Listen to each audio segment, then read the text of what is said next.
Hello ladies and gentleman, हम लोग अक्सर अपने आसपास के लोगों के साथ अपना कंपैरिजन शुरू कर देते हैं, भले वो प्रोफेशनल लाइफ हो या पर्सनल लाइफ। हम लोग ये सोचते हैं शायद उसका इंग्लिश मुझसे बेहतर है, शायद उसका एजुकेशन मुझसे ज्यादा है, उसका पर्सना मुझसे बेहतर है, वो दिखता मुझसे अच्छा है एंड सो ऑन। और अक्सर हम लोग ये भी सोचने लगते हैं कि I am not good enough. May be हो सकता है, लेकिन आज इस वीडियो में 7 ऐसी चीजों के बारे में हम लोग बात करेंगे जिसके लिए आपको जीरो टैलेंट की जरूरत है, लेकिन अगर इन चीजों को आप अपनी लाइफ में फॉलो करते हैं तो आप दूसरों से बेहतर या कम से कम दूसरों से अलग जरूर दिखने लगेंगे।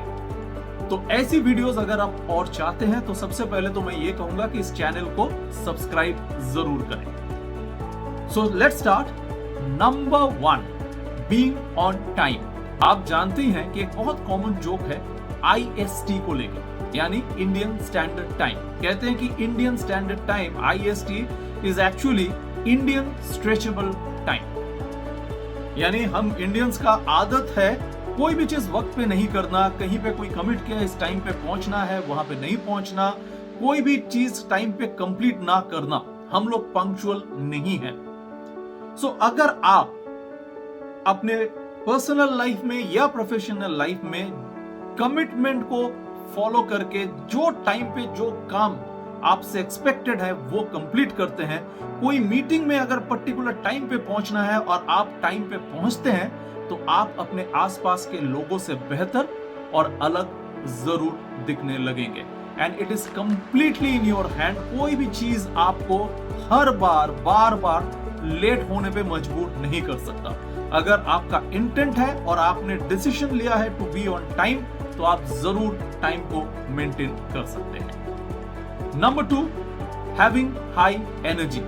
देखिए, कोई भी काम हो, कोई भी चीज को अगर आप अप्रोच करते हैं, आप विद फुल पैशन और विद एनर्जी के साथ करें।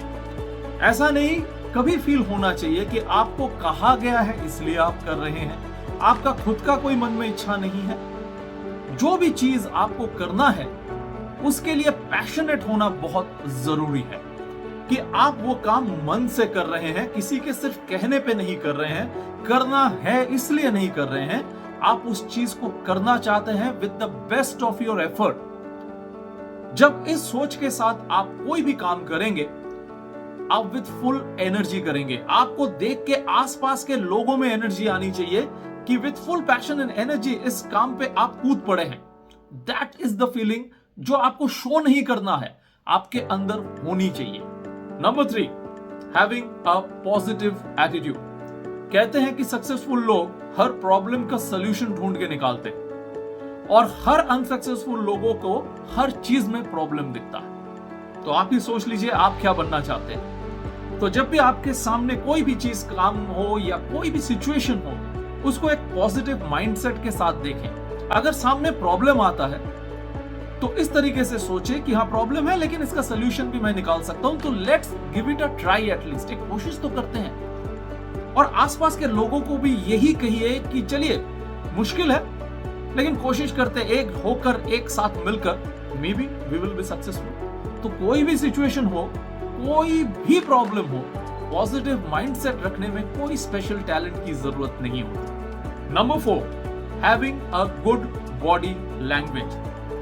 अगेन, आपका बॉडी लैंग्वेज आपसे पहले आपकी बातें लोगों तक पहुंचा देती है। आप किस मूड में हैं, किस माइंडसेट में हैं, आप किस तरीके का इंसान है, आपके मुंह खोलने से पहले आपका बॉडी लैंग्वेज वो दर्शाता है। सो बी वेरी केयरफुल कि आप आई कांटेक्ट रखें, चेहरे पे एक स्माइल रखें।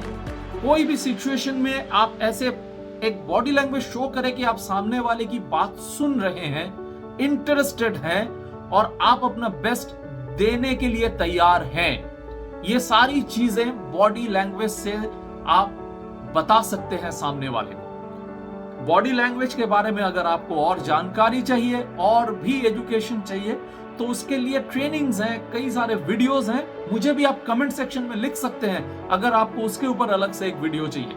बट अगेन, उसके लिए भी कोई स्पेशल टैलेंट की जरूरत नहीं है। सिर्फ एक एटीट्यूड आपको रखना है, एक सोच आपके अंदर रखना है कि मेरा बॉडी लैंग्वेज कभी भी ऐसा नहीं होना चाहिए कि सामने वाले को फील हो कि मैं टायर्ड हूं, थक चुका हूं और गिव अप कर चुका हूं। Number 5, being prepared. देखिए, बचपन में एक चीज हमको स्कूल में मिलता था और हम लोग कोई उस चीज को पसंद नहीं करते थे, होमवर्क। आज के स्टेज में, यानी जिंदगी के इस स्टेज में, जब आप सब लोग कोई ना कोई काम के साथ जुड़े हुए हैं, ये होमवर्क का मतलब कुछ अलग होता है।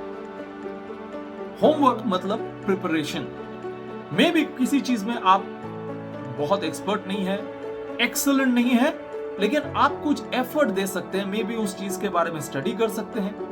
गूगल सबके पास है, हर किसी के जेब में आज फ्री में इंटरनेट और मोबाइल है, तो आप थोड़ा सा एफर्ट दे सकते हैं कुछ नई चीजें जानने के लिए, सीखने के लिए। कल ऑफिस में कोई मीटिंग है, जिस टॉपिक पे बात होगी, जिस चीज के बारे में बात होगी, पिछले दिन आप गूगल में थोड़ा पढ़ लीजिए।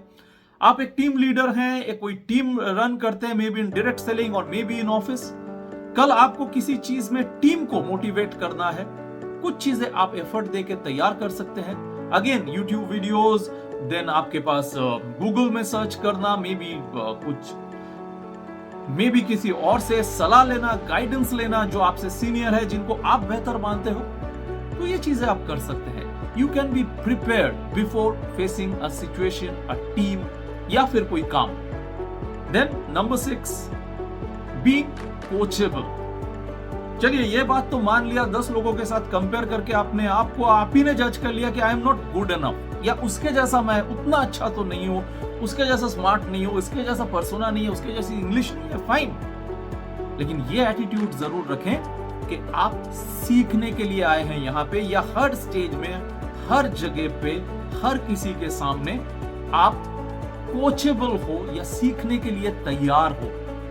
कोई भी आप successful leader, person, exceptionally talented person, सबका आप लाइफ स्टोरी पढ़ लीजिए या उनकी बातें सुन लीजिए। वो लोग हर स्टेज में ये कहते हैं कि अभी भी बहुत कुछ जानना और सीखना मेरे लिए बाकी है। तो वही एटीट्यूड हमें एवरी डे रखना है कि आई एम कोचेबल, आप मुझे सिखा सकते हैं, मैं सीखने के लिए तैयार हूं। And finally number 7, doing a little extra. देखिए, आज जो दुनिया है ना, हर स्टेज पे हम compete कर रहे हैं किसी ना किसी से, may be in between colleagues, in between students, अपने आसपास के लोगों से, अपने रिश्तेदारों से। कहीं ना कहीं मन में हमारा कंपटीशन तो आ ही जाता है। तो किसी भी चीज में, कोई भी काम में, जितना आपसे एक्सपेक्ट किया जाता है, जरा कोशिश कीजिए कि उससे थोड़ा ज्यादा करें। जैसे फॉर एग्जाम्पल ऑफिस काम में हम लोग, जैसे फॉर एग्जाम्पल ऑफिस के काम में हम लोगों को कभी एक्सेल बनाना पड़ता है, कभी प्रेजेंटेशन बनाना पड़ता है, तो मैंने अक्सर देखा है कि जितना चाहिए उतना तक करके कोई ना कोई एक डेटा या फिर एक प्रेजेंटेशन, एक पीपीटी बना के दे देते। लेकिन उसी बीच में कुछ लोग ऐसे भी रहते हैं जो लोग डिटेलिंग करते हैं, जैसे कि एक्सेल का बॉर्डर्स ठीक से किया है, हेडिंग्स को बोल्ड किया हुआ है, प्रेजेंटेशन में अगर इमेजेस है उसको प्रॉपर्ली अलाइन किया गया है, एटसेट्रा एटसेट्रा। कई सारे एग्जांपल्स हैं। तो उनका काम स्टैंड आउट होता है, नजर में आता है कि this is better than the others. जो प्रिपरेशन की बात मैं कर रहा था, अगर आप दूसरों से ज्यादा प्रिपेयर्ड हो, कोई भी चीज काम करने से पहले आपने डिसाइड कर लिया कि एक्स्ट्रा एफर्ट आपको देना है और आप उसी हिसाब से अपने आप को तैयार करते हो, तो आप लोगों में स्टैंड आउट जरूर करोगे। सो कंपटीशन की दुनिया है, थोड़ा सा एक्स्ट्रा करेंगे तो थोड़ा एक्स्ट्रा माइल जरूर जा पाएंगे। हालांकि बिफोर आई एंड, मैं एक चीज जरूर कहना चाहूंगा अबाउट कंपटीशन, कि सबसे इंपॉर्टेंट कंपटीशन है अपने आप से। कि कल जो मैं था, आज अपने आप से कंपीट करूंगा कि कल वाले मैं से आज वाला मैं बेहतर हूं। So all the best to all of you. And once again, अगर ये वीडियो आपको अच्छा लगा हो तो जरूर लोगों के साथ शेयर करें, लाइक करें और इस चैनल को सब्सक्राइब जरूर करें। सी यू अगेन।